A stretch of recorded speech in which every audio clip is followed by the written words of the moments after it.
Filipenses capítulos 1 al 4. Estad siempre alegres en el Señor. Os lo repito, estad alegres.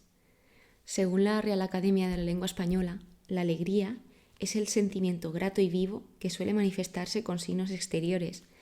Y, curiosamente, entre los sinónimos de la palabra alegría se encontraba aleluya.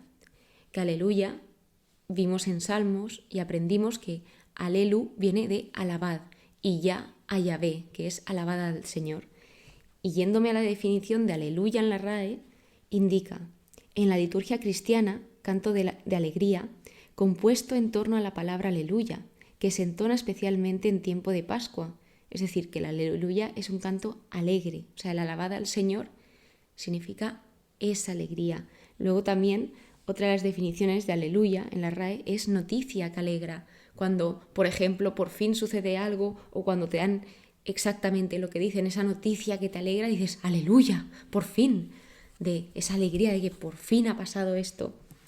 Y os quería compartir un pequeño texto que he encontrado de Radio María, que es precioso, y es sobre la alegría, sobre también este versículo de Filipenses, que es muy famoso, pero que muy famoso. Dice, si hay un signo de que la esperanza vive en el corazón del cristiano, es la alegría. El corazón lleno de gozo es el que tiene claro cuál es su destino y cuál la promesa de la cual Dios tiene prendida el alma hasta su cumplimiento. Por eso las pruebas, las demoras y todo lo que va intentando atentar contra las promesas de Dios no pueden vencer la alegría porque el Señor nos alienta. Sabemos dónde tenemos puesta nuestra meta, que esto lo dice Pablo en este libro de Filipenses. Por eso nuestro corazón se llena de alegría, porque sabemos cuál es la meta, sabemos que la meta es el cielo, sabemos que nuestra meta es Dios. Entonces, dice, la esperanza en medio de la fragilidad del discípulo es grande. Se trata de una fuerza que viene de lo alto, una virtud teologal. Es un fruto también. Por lo que, pues, con esta introducción, el libro de los Filipenses, que es una carta que Pablo escribe preso, supuestamente en Efeso, supuestamente más o menos aproximadamente sobre el año 61 después de Cristo, pues él lo que viene a decirnos aquí es que a pesar de que está en prisión, o sea, más que decirnos, nos demuestra de que él sigue alegre y él soportó sufrimientos que no se pueden ni explicar, porque Pablo sufrió mucho. Fue perseguido, azotado, encarcelado, tratado mal, no. Lo siguiente, ¿por qué? Por causa de Cristo, por defender la verdad, por defender el Evangelio. Y muchas personas pueden decir, bueno, pues eso ya es problema suyo, por defender lo que cree. Pero si quitamos sus creencias, él lo que estaba defendiendo era la verdad. Y fijaos cómo al ser humano, a algunos seres humanos, la verdad no les hace mucha gracia, porque la verdad no les conviene.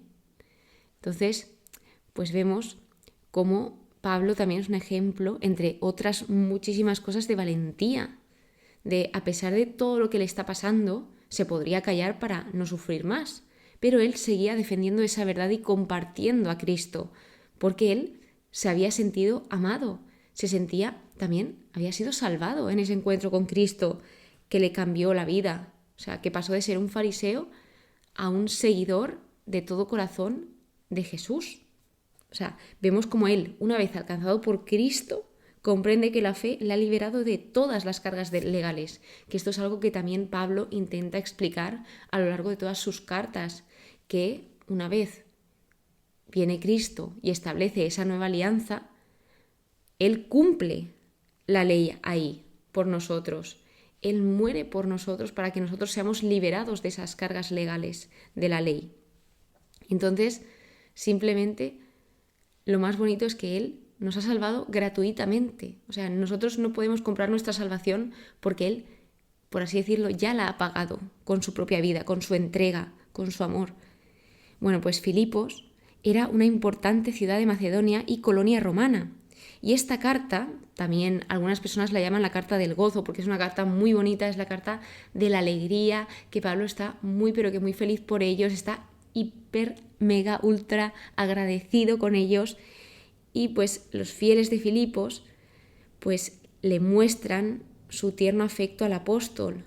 Y eso, pues Pablo no quiere dejarlos sin agradecerles. O sea, Pablo en todo momento remarca que el agradecer es muy importante, que debemos de ser agradecidos.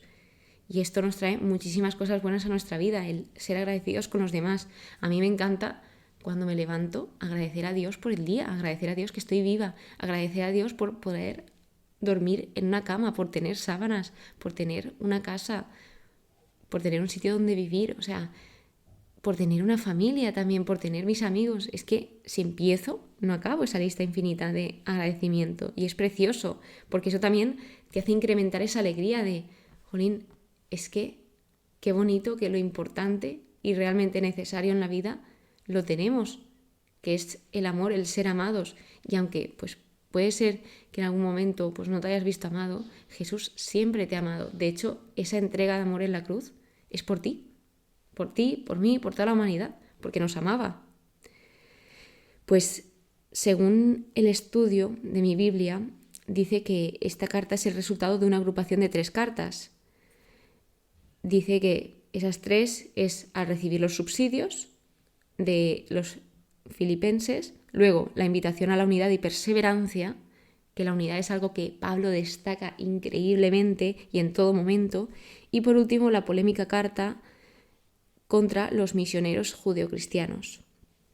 El lenguaje es más cercano, familiar, porque ya te digo que Pablo era muy cercano a ellos, ya por todo lo que habían hecho por él y por también el cómo ellos habían actuado, cómo ellos también eran un ejemplo de comunidad cristiana a pesar de sus fallos, porque ellos aquí lo que dieron es una ayuda a Pablo económica, material, además de también pues sus oraciones, pero le apoyaron materialmente, que ya no lo importante era lo material, sino esa intención, o sea, su intención era ayudar, y a pesar de que tal vez no tenían pues mucho dinero, ellos sacrificaban un poquito de su sueldo para poder ayudar a Pablo, y eso ya da mucho ejemplo. Pablo lo que les pide es que vivan de verdad su vida de comunión, unidos en el amor, con sencillez y actitud de servicio, que se sirvan los unos a los otros. Y también lo que les deja claro en esta carta es que el ejemplo de su vida debe ser Cristo. Y bueno, o sea, así como curiosidad, también Filipos es la primera ciudad europea donde Pablo estableció una comunidad cristiana durante su segundo viaje misionero, que esto en Hechos 16 pues vemos cómo sucede tras la visión que él tuvo del hombre macedonio, que una vez tuvo la visión del hombre macedonio, subió para allí. Así que, pues ya metiéndonos en lo que es Filipenses, empieza saludando de parte de Pablo y Timoteo, da esa acción de gracias y una súplica: doy gracias a mi Dios, le pido siempre con alegría en mis oraciones por todos vosotros. Que esto es precioso porque cuando tú oras por alguien, demuestras lo que quieres, porque ya es hablarle a Dios por alguien y dedicar ese tiempito a alguien que te importa. Entonces, qué bonito que le pidas al creador del universo, o sea, a Dios, por alguien que quieres o incluso por tus enemigos.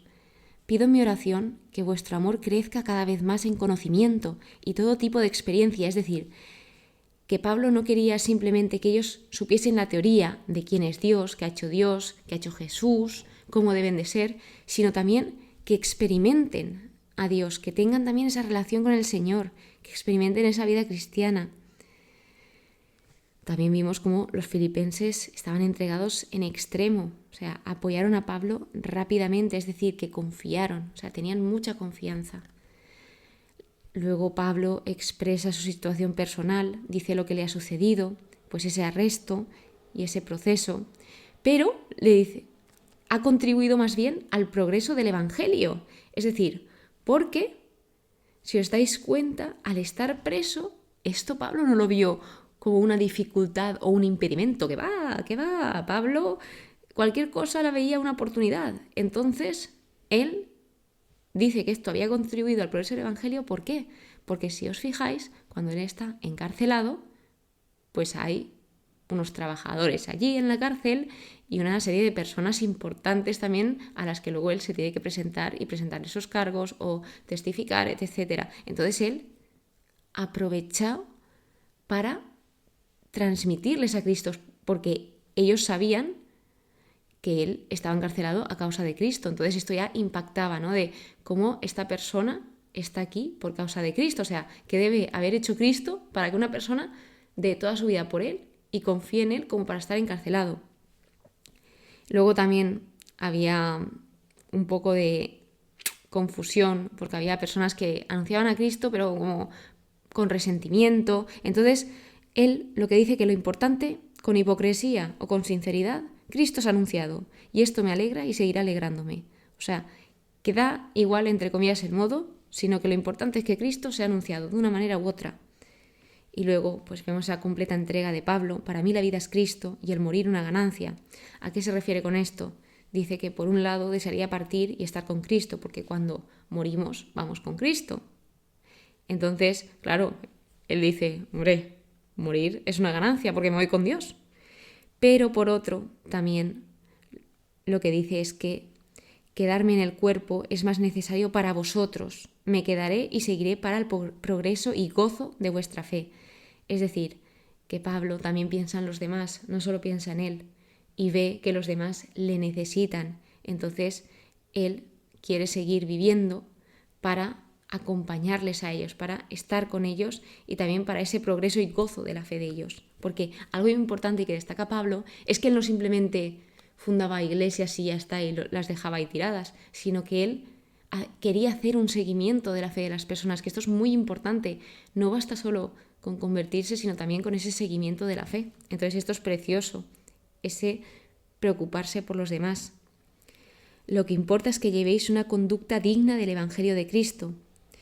También lo que quiere es oír que se mantienen firmes en un mismo espíritu y que luchan unánimes por la fe del Evangelio, sin dejaros intimidar.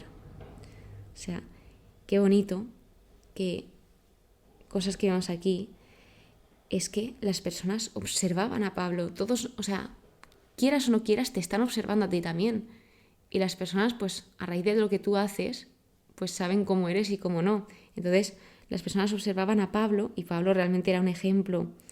Vemos cómo Dios también completa lo que empieza, no deja medias las cosas. Pablo confía en esa oración de los demás. Vemos cómo es ese vivir para Dios, el ser librado en medio de problemas. Y vemos también cómo Dios nunca desperdicia nuestro tiempo. Pero nosotros hay veces que sí que podemos sentir que en un periodo de nuestra vida, pues no tiene sentido lo que está sucediendo con nosotros o pensamos que Dios se ha ido de nuestro lado cuando eso no es cierto. O sea, tenemos que saber ver como Pablo esa oportunidad en medio de la dificultad. El segundo capítulo es la unidad en la humildad. Ojo. Y entonces aquí se presenta uno de los himnos más antiguos y habla del término kenosis, que es despojarse a sí mismo, se vació a sí mismo. Lo que nos dice Pablo es que hagamos las cosas con humildad, sin buscar el propio interés, sino el de los demás. O sea, fijaos que la humildad es una actitud contradictoria al mundo. O sea, nadie quiere servir a los demás, todo es yo, pero Pablo nos dice todo lo contrario y esto choca al mundo de ¿cómo vas a servir a los demás? Pues Pablo te dice que sí, que te preocupes por los demás. Tened entre vosotros los mismos sentimientos que Cristo. Ojo al dato, o sea, los mismos sentimientos que Cristo. Un amor que se niega a sí mismo para entregarse a todos los demás, que esto es precioso. En este himno que os decía, Cristo se rebaja voluntariamente, o sea, Dios elige hacerse carne, o sea, el verbo se hace carne para estar con nosotros y esto lo hace voluntariamente. Él se hace humano para participar de todas las debilidades del hombre, excepto el pecado, y revelar en ese rebajamiento el amor del Padre. Y él se rebaja voluntariamente, pero Dios lo exalta. Y se ve esa obediencia de Cristo hacia el Padre. Y toda lengua confiese que Cristo Jesús es el Señor. Luego también habla de trabajar en la obra de la salvación, de que, como Jesús ya ha muerto por nosotros en la cruz, ya está todo hecho. No, o sea, también hay que trabajar en esa obra con sumo cuidado, dice, pues es Dios quien por su benevolencia realiza en vosotros el querer y el obrar. O sea, que Dios también, nosotros trabajamos y Dios va trabajando en nosotros. Si nos quedamos quietos, Dios no puede trabajar en nosotros. O sea, poder puede, pero ¿qué sentido tendría? dice, hacedlo todo sin murmuraciones ni discusiones, en medio de esta generación perversa y depravada, de la cual brilláis como estrellas en el mundo, manteniendo en alto la palabra de la vida. Habla de la alegría recíproca, de que el gozo no está basado en las circunstancias, sino en el hecho de una vida comprometida totalmente a Cristo Jesús. Y luego habla de 2 ejemplos, como son Timoteo y Epafrodito, donde pues Timoteo muestra una sincera preocupación por los demás, o sea, es un ejemplo de preocupación por los demás, constantemente estaba preocupado por las personas más que por él. Y luego Epafrodito arriesgó su vida por servir en la prisión a Pablo. Entonces son ejemplos vivos de la historia de Jesús dignos de imitar. O sea, ellos dos también eran un trocito de ejemplo de lo que Jesús hizo por nosotros. Entonces él los invita a recibirlos con alegría y que les tengan estima a hombres como él. Bueno, pues vemos aquí que la obra de Dios en nosotros incrementa nuestra responsabilidad, que también, pues, al igual que brillamos, porque la luz, ¿para qué sirve? Para ver, para advertir, para dar ánimo, para estar seguros en ese lugar oscuro. Cuanto más oscuro es el lugar, una luz más brilla. Y entonces que ojalá en lugares oscuros seamos esa luz que el mundo tanto necesita. Valorar tus relaciones, valorar a las personas que están a tu lado. Luego, el verdadero camino de la salvación cristiana es el 3er capítulo. Alegraos en el Señor. Y Pablo les repetía las cosas porque a ellos les daba seguridad. Entonces, él les advertía sobre los perros, los embusteros, la mutilación, que esto se refería, en el lenguaje que está usando, a los judíos influenciados por el legalismo. Es decir, a los que solo estaban centrados por la ley y realmente no tenían su corazón puesto en Dios. Simplemente estaban centrados en tenemos que cumplir esto. Pero imagínate que alguien te necesita. No, porque yo tengo que cumplir esto. No, o sea, así no va el asunto. Entonces, Pablo habla de quiénes son los verdaderos circuncisos realmente. Y dice, los que damos culto en el Espíritu de Dios y nos gloriamos en Cristo Jesús, sin poner nuestra confianza en la carne. O sea, él no espera nada de las observancias carnales de la ley, pero sigue estando orgulloso de su pasado judío, porque Pablo era un judío importante, o sea, de los fariseos, que eran como los que más cumplían la ley, pero claro, no tenían el corazón donde tenían que ponerlo. Entonces dice, lo que antes consideré ganancia, lo tengo ahora por pérdida a causa de Cristo. Que esto, si recordamos en el Evangelio de San Mateo, en el capítulo 13, de los versículos 44 a 46, se parece a la parábola de la perla, donde cuando el hombre encuentra esa perla, vende todo lo que tiene para comprar ese tesoro, esa perla. ¿Qué es lo que hizo Pablo? Pues Pablo tenía muchísimas cosas y cuando se encuentra con Cristo, dejó todo lo que tenía para seguir a Cristo. Compara las dos justicias, la justicia del hombre, que viene de la ley, y la justicia que viene por la fe en Cristo, que viene de Dios, apoyada en fe. Él dice que continúa su carrera por ver si puedo alcanzar a Cristo, como Cristo Jesús me alcanzó a mí. O sea, en todo momento el enfoque de Pablo es Cristo. Él está hablando de las cosas, pero siempre con su punto de mira en Jesús. Olvido lo que dejé atrás y me lanzo por lo que está por delante, corriendo hacia la meta, al premio a que Dios me llama desde lo alto en Cristo Jesús. Aquí también puntualizar que Pablo habla en lenguaje deportivo para acercarse al pueblo, porque pues en estas ciudades y en esta época se utilizaba bastante el lenguaje deportivo y así lo entendían mucho mejor las personas. Entonces, pues la carrera solo es ganada en el presente, recordemos esto, porque el futuro aún no existe y el pasado ya ha pasado, o sea, el único tiempo real que existe ahora mismo es el ahora. Entonces, que vayamos haciendo esa carrera, continuando la carrera como Pablo, en el presente, no digamos, no la continuaré, la empecé en el pasado o la continuaré en el futuro, sino sigamos poquito a poquito la carrera. No hace falta correr ahí sin pensarlo, sino poquito a poquito. El ser ejemplo es una responsabilidad. Y luego acaba diciendo aquí que el Señor Jesucristo transfigurará nuestro pobre cuerpo a imagen de su cuerpo glorioso, en virtud del poder que tiene de someter así todas las cosas. También habla de nuestra verdadera identidad, que no está en este mundo, sino en nuestra relación con Dios. Luego, que lo que tú no puedes hacer, Dios puede hacerlo. Y que tu conducta debe estar de acuerdo, acorde con tu ciudadanía, que la ciudadanía de los cristianos es el cielo, aunque también tenemos nuestras responsabilidades en la tierra, obviamente. O sea, tenemos pues, un gobierno, un Estado y también somos ciudadanos de aquí. Entonces hay que pues, también respetar esas leyes. Por último, el capítulo 4 es el capítulo que diría yo de la alegría. Es un capítulo precioso. Manteneos firmes en el Señor, que el Señor es un lugar seguro. O sea, manteneos firmes en este lugar seguro que es el Señor. Y da esos últimos consejos. Habla a sus colaboradores fieles. También ruega por Evodia y Síntique, que sabía que estaban enfadadas y les rogaba tener un mismo sentir en el Señor, que pusieran el foco en lo realmente importante y no en esa discusión que habían tenido. Luego también habla de otros más y ya es cuando nos dice como he empezado el capítulo, estad siempre alegres en el Señor, os lo repito, estad alegres. El Señor cura toda discordia como la que había pasado con estas dos mujeres. No os inquietéis, o sea, haced esa oración confiada, no os inquietéis, dejad las cosas en manos de Dios y agradecedle. Podemos tener millones de preocupaciones y aquí lo que nos dice Pablo es, no os preocupéis, presentad estas preocupaciones ante el Señor mediante esa oración y esa súplica y también agradecerle al Dios. Y la paz de Dios que supera toda inteligencia custodiará vuestros corazones y vuestras mentes en Cristo Jesús. Todo cuanto sea virtud o valor, tenedlo en aprecio, o sea, apreciad las cosas que tenéis.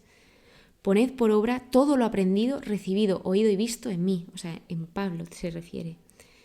Él expresa su agradecimiento de nuevo por la ayuda recibida, al mismo tiempo que señala su independencia, porque él ve con esa ayuda que se le da, no la ayuda, no la cosa material, sino que ha florecido entre ellos pues esos buenos sentimientos. Su gratitud no estaba basada en su propia necesidad. Y luego dice, todo lo puedo con aquel que me da fuerzas, aquel que me da fuerzas es Dios, todo lo puedo en Cristo que me fortalece. Estar contento en todas las cosas a pesar de esas dificultades. Hicisteis bien en compartir mis malos momentos. Mi Dios proveerá a todos vuestras necesidades. Es decir, esto es una promesa de la providencia divina, de que Dios nos provee siempre que lo necesitamos. Se destaca la oración, la comunicación con Dios. La generosidad piadosa hace más al que da que al que recibe esa generosidad. Y esa generosidad requería ese sacrificio que os comentaba. Ellos no eran ricos, pero ellos hacían ese esfuerzo por Pablo.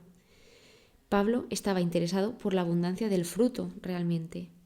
Así que, pues con esto que ojalá sepamos ser alegres en el Señor, porque Él nos da esa alegría a pesar de la dificultad.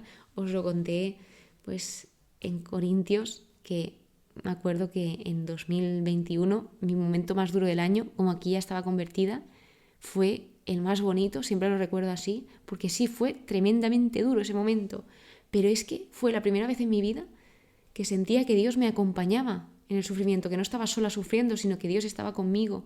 Entonces fue tan, pero que tan bonito, y yo a pesar de ese sufrimiento yo estaba muy feliz.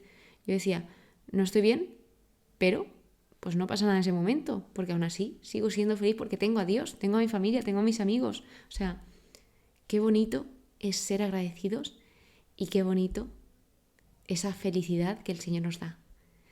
Muchísimas gracias por estar aquí, muchísimas gracias por escucharme. Espero que tengas pero que muy buen día y un día muy alegre, muy feliz.